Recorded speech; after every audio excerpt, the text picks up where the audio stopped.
पश्चिम बंगाल में विपक्षी गठबंधन इंडिया के भीतर चल रहे घमासान के बीच तृणमूल कांग्रेस प्रमुख ममता बनर्जी ने कहा कि अगर उचित महत्व नहीं दिया गया तो उनकी पार्टी राज्य की सभी 42 लोकसभा सीटों पर चुनाव लड़ने के लिए तैयार है। पश्चिम बंगाल की मुख्यमंत्री ममता बनर्जी ने पार्टी की मुर्शिदाबाद जिला इकाई की बंद दरवाजे में हुई संगठनात्मक बैठक के दौरान अपना रुख व्यक्त किया। मुर्शिदाबाद एक महत्वपूर्ण अल्पसंख्यक आबादी वाला क्षेत्र है और पारंपरिक रूप से कांग्रेस की गढ़ के रूप में देखा जाता है। बैठक के दौरान उन्होंने जिले की तीनों लोकसभा सीटों पर टीएमसी की जीत की जरूरत पर जोर देते हुए पार्टी नेताओं से चुनावी लड़ाई के लिए तैयार रहने का आग्रह किया। कांग्रेस 2019 के चुनावों में केवल बहरामपुर सीट को बरकरार रखने में कामयाब रही, जहां से उसके 5 बार के सांसद और प्रदेश पार्टी अध्यक्ष अधीर रंजन चौधरी खड़े थे।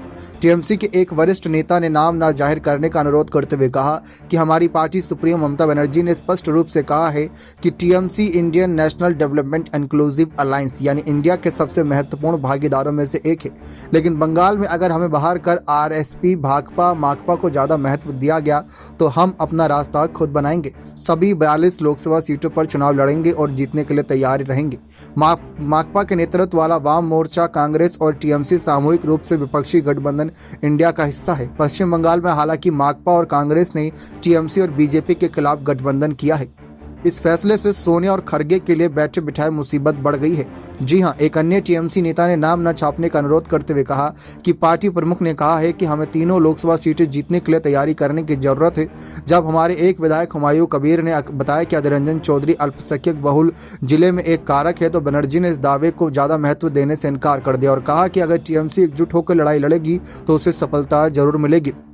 जैसा कि आप जानते हैं, टीएमसी और कांग्रेस में बात बनती नजर नहीं आ रही है, क्योंकि टीएमसी की तरफ से पहले खबरें थी कि वे असम और मेघालय में कांग्रेस से कुछ सीटें चाहती हैं। इसके बदले में ही वह पश्चिम बंगाल में कांग्रेस को 2 या मुश्किल से मुश्किल 3 सीट देती नजर आएगी। लेकिन अगर कांग्रेस ने अन्य दलों को ज्यादा महत्व दिया तो टीएमसी सभी सीटों पर अकेले चुनाव लड़ेगी। यानी कि ये बात साफ है कि फिर ममता बनर्जी अकेले अलग हो जाएंगी इंडिया अलायंस से, और उनके साथ में हो सकता है कि कल को अखिलेश भी नजर आए, केजरीवाल भी नजर आए, उद्धव ठाकरे भी नजर आए, क्योंकि कांग्रेस की इन्हीं दलों से ज्यादा बात बनती नजर नहीं आ रही है और ये अपने राज्य में काफी बड़े दल हैं। तो ऐसे में सोनिया, खरगे, राहुल को बड़ा ही सोच विचार करके फैसला लेना होगा और अधीर रंजन चौधरी की खासकर बयानबाजियों पर रोक लगानी होगी, क्योंकि वह टीएमसी को लेकर लगातार बयानबाजी कर रहे हैं। बने रहे चैनल के साथ। बहुत बहुत धन्यवाद।